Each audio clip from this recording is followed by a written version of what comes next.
In Media and Persia ruled King Xerxes in the city of Susa. For 180 days, he held a ball to show his power and wealth to all. Tell Queen Vashti to come and tell her wear her royal gown and crown. She refused and said, "Oh no! Tell King Xerxes I will not go." Your Majesty, she says she will not go. A wife should always make her husband glad. So they took Vashti's crown off her head. No longer queen, she ate only bread.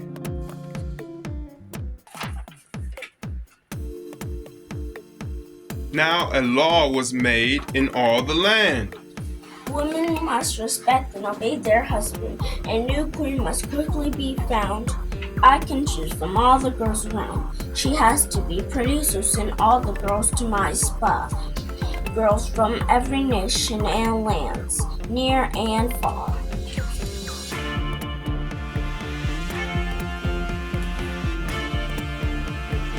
Esther, a Hebrew, and in exile in Babylon, was sent for a year to the beauty salon. She was gorgeous, all ready, and so nice to know it didn't take long for her true beauty to show. Let's make her queen this very night. King Xerxes loved her at first sight.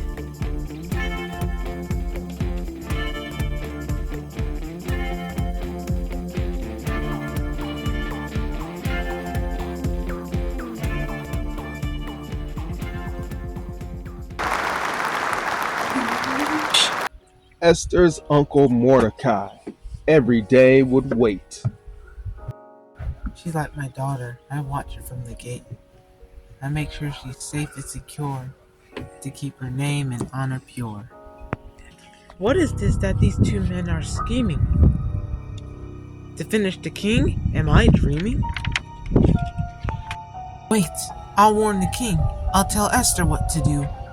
These evil men must be stopped. Their plan cannot come through.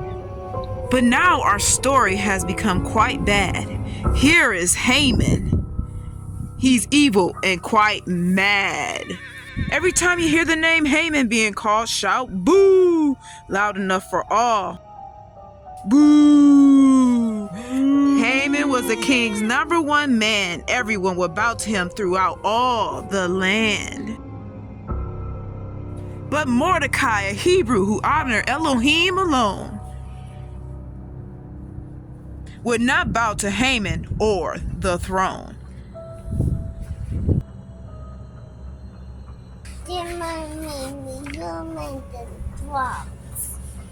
I had him winning. All the Hebrew do no yachts. I did your deeds to make the yacht nowadays. Very Hebrew, easy to away. The law was written and sent far and wide. Every Hebrew was so afraid, so they suffered and sighed. Who will save us? Mordecai knew just one, Esther, the king's favorite with the crown. You must go and beg for our lives. If you don't, none of us survives.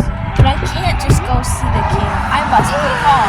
I'll fall after all. You are a Hebrew and will fall by Haman's law. Your crown cannot save you from such a fall. Esther decides to go see the king at last. Tell everyone to join me in a 3-day fast. So every Hebrew begins to fast and pray, no food or water every day.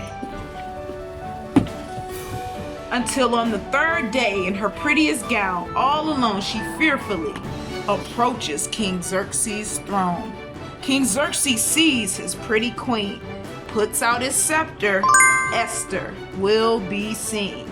Now Esther was both beautiful and very wise. She had prepared a wonderful surprise. No whining, no moaning. Instead, a wonderful banquet she had prepared.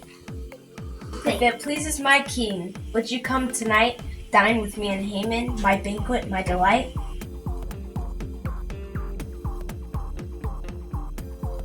The king and Haman both eagerly agreed.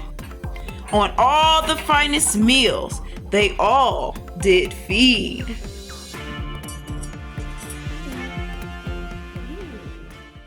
Now, my darling, ask me whatever you need. Even half the kingdom will be yours. It will be agreed. But Esther kept her mouth shut against Haman's evil plan. Would you both come dine with me again?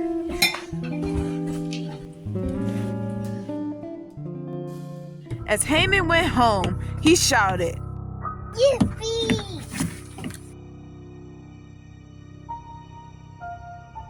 Why Mordecai bows to me?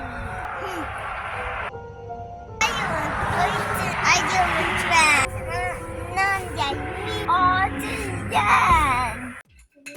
At the banquet the very next evening, Xerxes said, Esther, my dear, ask me anything.